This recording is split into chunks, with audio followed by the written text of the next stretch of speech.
Bueno, este 4 de febrero se conmemora el Día Mundial contra el Cáncer, una iniciativa de la Unión Internacional contra el Cáncer que busca crear conciencia e impactar de manera positiva a escala mundial sobre la importancia de la prevención de esta patología. La pandemia de COVID-19 ha dejado a su suerte a miles de personas afectadas con algún tipo de cáncer, con fallas en la atención continua. Un médico de un importante hospital de la Ciudad de México me contaba el otro día que de los 16 médicos dedicados al cáncer, 16 oncólogos, 4 ya están atendiendo COVID, no están atendiendo a pacientes con cáncer. Y bueno, pues esto ha generado problemas para las personas enfermas de cáncer, se han retrasado muchísimo las citas. Y en el marco de este Día Mundial contra el Cáncer, especialistas alertan que esto podría llevar a un exceso de mortalidad por diversos tumores malignos. El cáncer ya es la cuarta causa de muerte en México. Le agradezco mucho al doctor Alejandro Centella, investigador del Instituto de Investigaciones Biomédicas de la UNAM, que me tome la llamada para hablar sobre esto. ¿Cómo está, doctor? Pascal, muy buenos días a usted y a su audiencia. Gracias, estoy bien. Bueno, pues en general, ¿qué evolución hemos visto para los pacientes de cáncer en estos tiempos de pandemia en México? Pues sí, es exactamente como usted lo ha descrito. Los pacientes con cáncer estaban en una situación bastante más favorable, digamos, hace un año, 2 años, en donde a pesar de que no teníamos una cobertura total, si los pacientes lograban llegar a un hospital de tercer nivel, la probabilidad de que recibieran el mejor tratamiento posible y que se extendiera su vida lo más posible era muy, muy alta. Curiosamente, ya hemos llegado a un punto en donde el problema no era darle servicio a los pacientes, sino que los pacientes llegaran al servicio. Uh-huh. Ahora, las pandemias, como cualquier emergencia nacional, pues afectan la orientación del gasto presupuestal y la atención pública, ¿no? Entonces, eso obviamente ha repercutido en una, por ejemplo, cierre de los hospitales. Aquí en nutrición, por ejemplo, la conversión a COVID, pues cerró toda la consulta, pero lo que se hizo inmediatamente fue pues enfocarse en los pacientes con cáncer más graves y empezar a hacer telemedicina, e incluso se creó un servicio especial para poder darles consulta a los que tuvieran mayor urgencia, por ejemplo, los que están recibiendo radioterapia, Sí. O los que presentaron una emergencia. Pero bueno, esto es el caso particular de un Instituto Nacional de Salud en lugares, hospitales de tercer nivel que están saturados con otras responsabilidades y que tienen menos presupuesto. Pues ahí sí las citas se han retrasado muchísimo, y el resultado efectivamente es que los pacientes han empezado a tener una menor atención, y los pacientes con cáncer no son los únicos, o sea, todos los pacientes con enfermedades crónico-degenerativas. Uh-huh. Bueno, y hay que decir que también enfrentaban antes del surgimiento de la pandemia, pues la escasez de algunos medicamentos. Sí, efectivamente. La situación de los pacientes con cáncer, el que me voy a dar el ejemplo que conozco bien, que es cáncer de mama, hasta hace 2 años y medio se encontraba en una situación que yo considero que era de lo mejor posible dadas nuestras circunstancias. Y esto es, el Seguro Popular se aseguraba que una paciente con cáncer de mama recibiría el apoyo del dinero federal para todo su tratamiento sin que ella tuviera que pagar nada. Era una cantidad significativa, alrededor de 200,000 pesos. Lo podía recibir en cualquier lugar. Y la otra es que existía la posibilidad de dar los mejores tratamientos de acuerdo a sus diagnósticos. Ahora, el problema después fue que cuando se consolidaron las compras, pues obviamente empezó a haber desabasto, y esa situación pues se agravó con la pandemia. Entonces el resultado ahora es que los pacientes siguen recibiendo tratamiento, pero ya no siempre es el mejor tratamiento indicado por los estándares internacionales, sino pues lo mejor de lo que tenemos a mano. Y ahí estamos ahora, ¿no? Antes de la pandemia, ¿cuáles eran, digamos, las principales explicaciones de los diferentes tipos de cáncer que se padecían en el país? ¿Había cuestiones, digamos, heredadas o la alimentación, digamos, volvía propicio enfermarse de cáncer? ¿Cuáles eran, digamos, cuáles eran Sí, los principales motivos? Es una muy buena pregunta. Doy un paso más atrás, Pascal. Sí. El cáncer antes de la pandemia era, por ejemplo, la segunda o tercera causa de muerte en mujeres en todo el país, ¿no? Uh-huh. Con la pandemia esto ha cambiado, pero esto no era así hace 50 años. Hace 50 años la primera causa de muerte eran las enfermedades infectocontagiosas, Uh-huh. asociadas a diarreas, disenterías. Lo que ha pasado en los últimos años, o sea, no es nada genético, porque somos los mismos mexicanos que vivíamos aquí Claro. hace 50 años. Nosotros somos hijos de nuestros papás, no ha habido una inmigración masiva. Entonces, lo que ha cambiado es nuestro estilo de vida.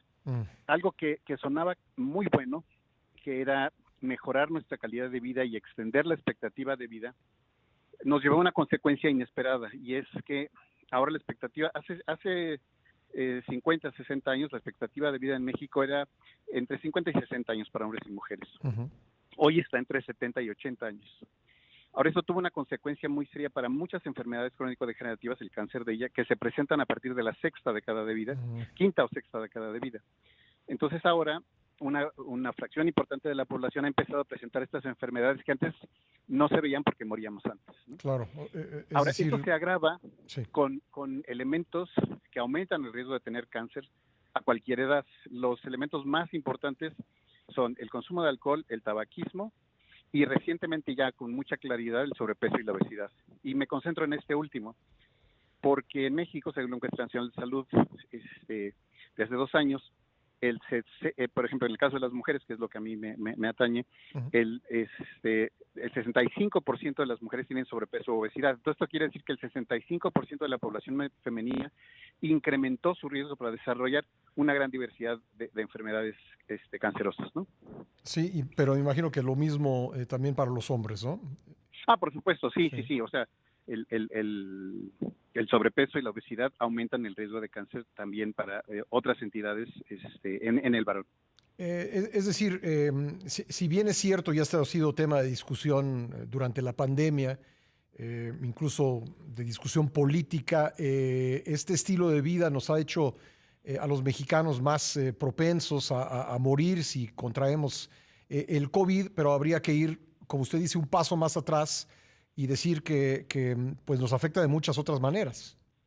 Claro, o sea, el COVID no es más que, o sea, podríamos ver el COVID como una condición que lleva a nuestros organismos en el 10% de las personas infectadas, 15%, a una condición extrema de demanda fisiológica. Uh-huh. Y ahí, pues es como llevar un coche que no está bien afinado, que no le funcionan bien los frenos, llevarlo al extremo, pues va a disfuncionar, ¿no? Y lo mismo pasa con las enfermedades en general crónico-degenerativas. Si el cuerpo ya tiene una disfunción asociada a un mal funcionamiento por sobrepeso que se asocia, por ejemplo, con hipertensión, mal metabolismo de los carbohidratos y de los lípidos, entonces cuando a ese organismo se le pide una demanda extrema, pues llega un punto en donde se colapsa, ¿no? ¿Qué podemos hacer, doctor, para evitarlo?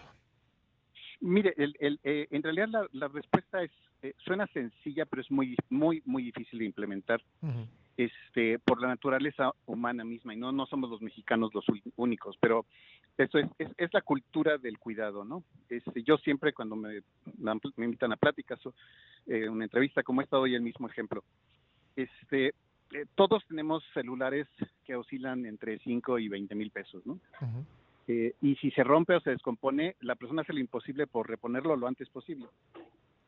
Sin embargo, cuando se tiene que gastar 1,500 pesos en salud, la gente lo piensa 1000 veces. Qué buen ejemplo. Entonces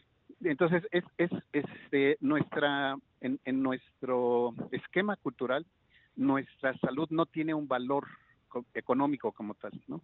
Y no amerita inversión, por lo tanto, ni de tiempo ni de recursos. Entonces, ¿Qué inversión podemos hacer en salud? Digamos, ¿cuál sería una buena inversión en salud? Yo creo que la más importante sería la prevención. O sea, somos un país con 120 millones de habitantes. Uh-huh.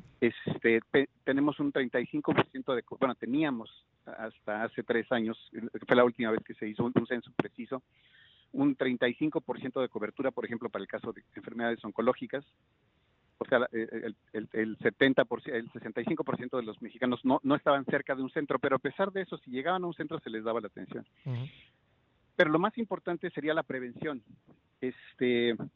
Entonces, el tener programas de salud pública que estén orientados más a mejorar nuestra salud general y a crear una cultura de seguimiento. Le doy un ejemplo. En el caso del cáncer de mama, el 16% de las mujeres jóvenes presentan cáncer de mama por debajo de los 40 años. Es una característica de las poblaciones americanas, de México hacia el sur, y tiene que ver con el sobrepeso y otros elementos.